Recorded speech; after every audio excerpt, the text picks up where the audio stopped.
بسم اللہ الرحمن الرحیم۔ دیکھتی آنکھوں اور سنتے کانوں کو محمود مان کا آداب۔ امید کرتا ہوں کہ آپ سب خیریت کے ساتھ ہوں گے۔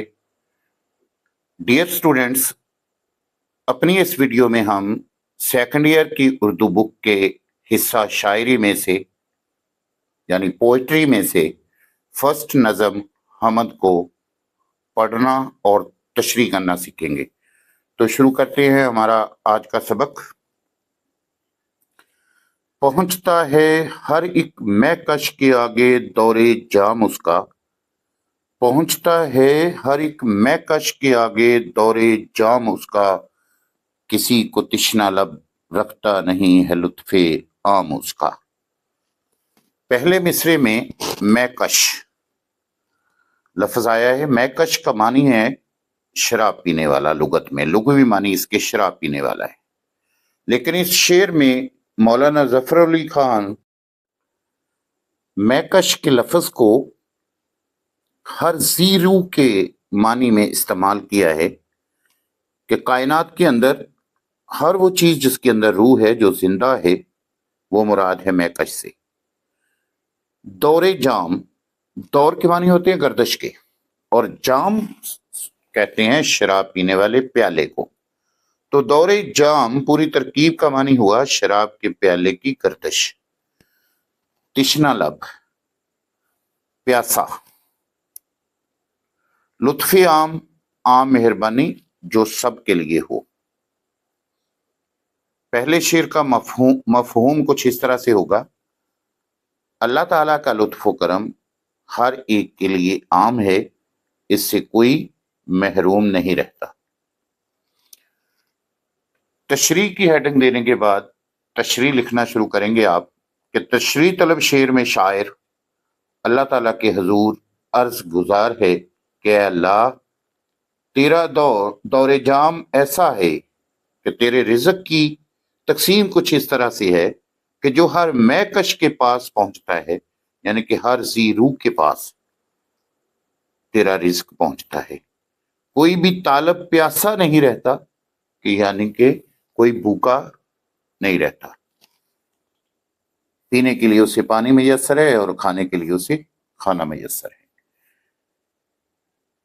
دیکھیں، اس کائنات کا اللہ تعالیٰ مالک ہے، اس کی رحمت سب کے لیے یکساں ہے۔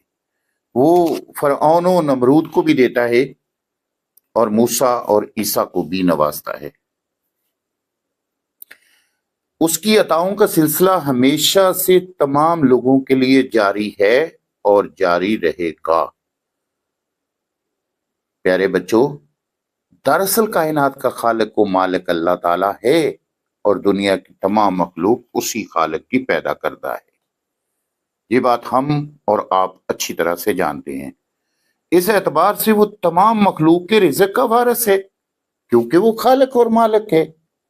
تو کوئی بھی ذی روح اور غیر ذی روح اس کے فضل و کرم سے محروم نہیں رہ سکتی۔ قرآن پاک میں ارشاد ربانی ہے، واللہ خیر الرازقین، سورہ جمعہ کی آیت نمبر 11 ہے۔ ترجمہ: اور اللہ سب سے بہتر رزق دینے والا ہے۔ جب اللہ سبحانہ وتعالیٰ اپنے پاک کلام میں یہ بات بتا رہا ہے کہ سب کو رزق دینے والا اللہ ہے، تو بتائیں رزق کیسے نہیں پہنچے گا۔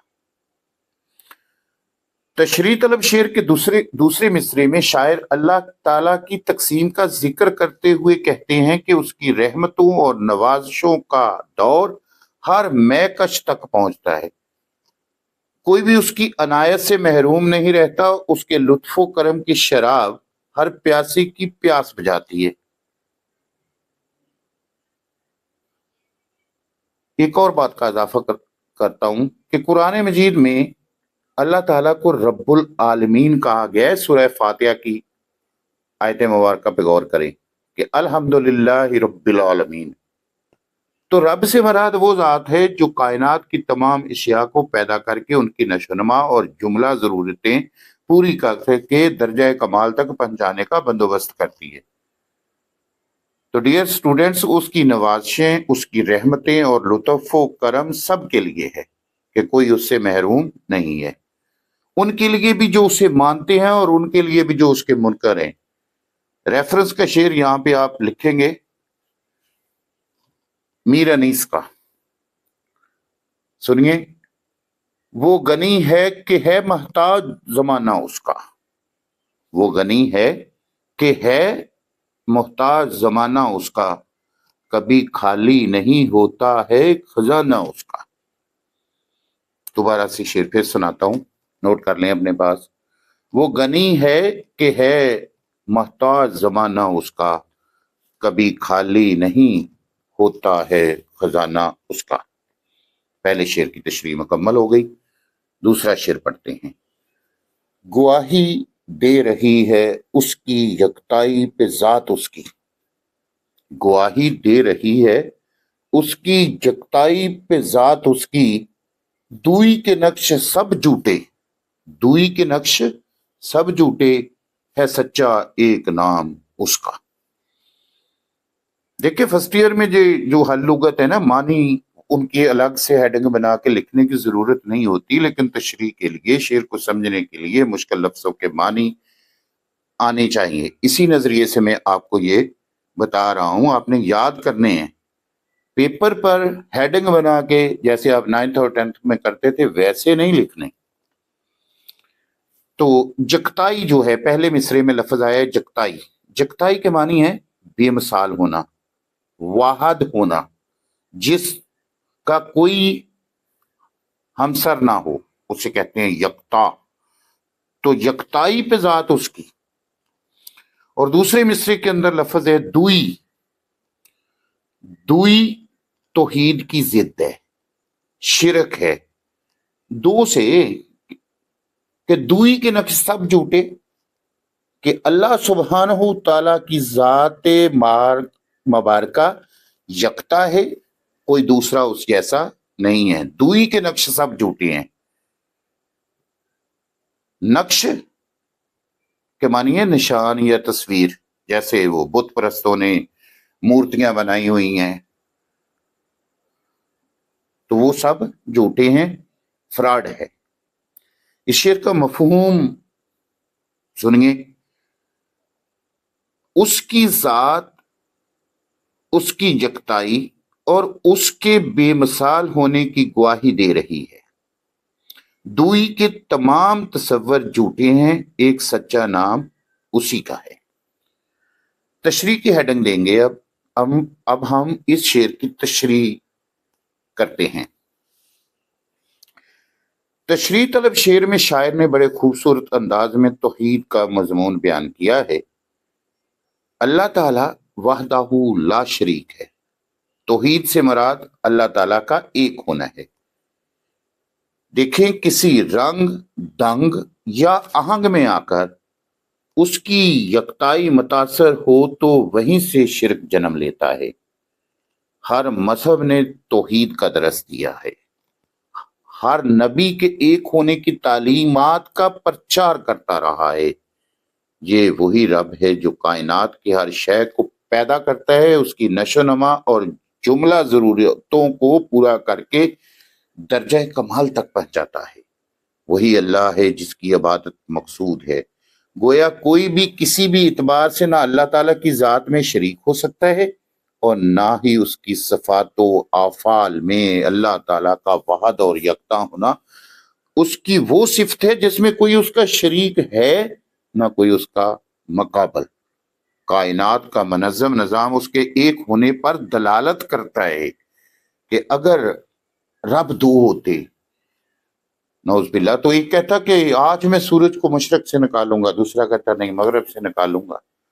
تو یہ جو کائنات کے اندر سیمیٹری ہے، مختلف چیزیں اس چیز کی گواہ ہیں کہ ان کو بنانے والا، اس نظام کو چلانے والا صرف ایک ہے، اور وہ احد ہے۔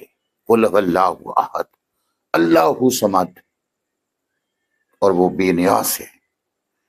قرآن پاک میں اللہ تعالیٰ فرماتے ہیں کہ سورہ انبیاء کی آیت نمبر 22، ترجمہ ہے، اگر کائنات میں خدائے واحد کے سوا کوئی اور خدا ہوتا تو اس کا نظام بگڑ کر رہ جاتا. یعنی کہ اللہ سبحانہ تعالیٰ نے قرآن مجید میں خود سے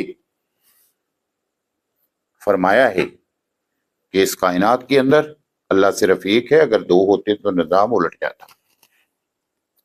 اس کائنات میں خدائی کے دعوے کرنے والے تباہ و برباد ہوئے. کسی کو زمین نے دبوچ لیا تو کوئی سمندر کی گہرائیوں میں نیست و نابود ہوا. فرعون نمرود کا کیا حال ہوا، یہ اس طرف ہے. کسی کو اس کائنات میں ذلیل و رسوا ہونا پڑا کیونکہ اللہ کے مقابلے میں دوئی کے تمام نقش جھوٹ اور باطل ہیں. میر مینائی کا شعر یاد آ گیا ہے، کتنا خوبصورت شعر ہے، سنیے ذرا. زمانے میں سب کچھ ہے لا شریک، وہی ہے وہی وحدہ لا شریک، سبحان اللہ. چنانچہ جب دنیا میں چھوٹے سے چھوٹے کام کے لیے کسی کے فکر و عمل کی ضرورت ہوتی ہے تو اتنی بڑی کائنات کیسے خود بخود وجود میں آ سکتی ہے اور کیسے چل سکتی ہے؟ اسے چلانے والا یقیناً ایک زبردست قوت کا مالک ہے. اگر اس کائنات کو چلانے والی ہستی واحد نہ ہوتی تو کائنات کا یہ نظام رواں دواں رہنے کی بجائے جامد ہو کر رہ جاتا. ڈیئر اسٹوڈنٹس، اس پہ غور کریں، غور و فکر کریں. الطاف حسین حالی کا شعر یاد آ رہا ہے، وہ لکھیے، سنیے ذرا. کامل ہے جو ازل سے وہ ہے کمال تیرا، کامل ہے جو ازل سے وہ ہے کمال تیرا، باقی جو ہے ابد تک وہ ہے جلال تیرا، سبحان اللہ. اسی ایک اللہ کا در ہے جو آدمی کو ہزاروں سجدوں سے بے نیاز کر دیتا ہے. ہر دعا مانگنے والے کا مرکز و محور صرف اسی کی ذات ہوتی ہے.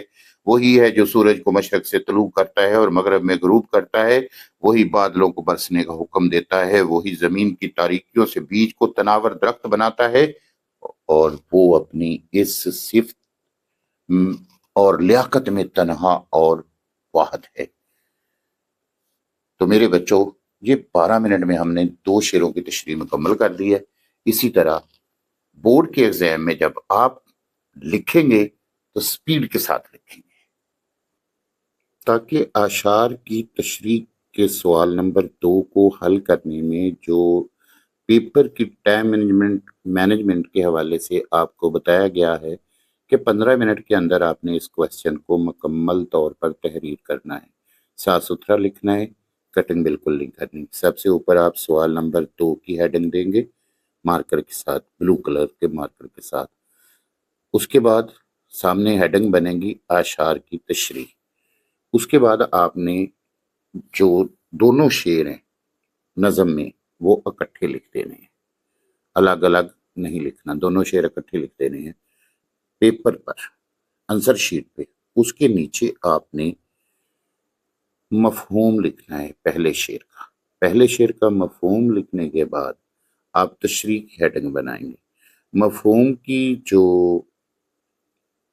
ہیڈنگ ہے وہ مارکر کے ساتھ دیں گے، اور جو مفہوم لکھنا ہے وہ آپ پین کے ساتھ لکھیں گے، یا پھر پین جس دن آپ کا پیپر ہے اس دن آپ جو پوائنٹر ہے پیانو کا یا ڈالر کا وہ ساتھ لے کر جائے، بلیک کلر کا.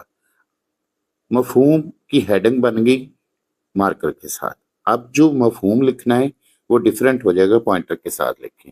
اس کے بعد ہیڈنگ بنائیں، تشریح کی مارکر کے ساتھ لکھیں، اور اس کے بعد آپ کے پاس جو پین ہے جس کے اندر آپ کی بلو انک ہے اس سے آپ سٹارٹ کریں گے لکھنا.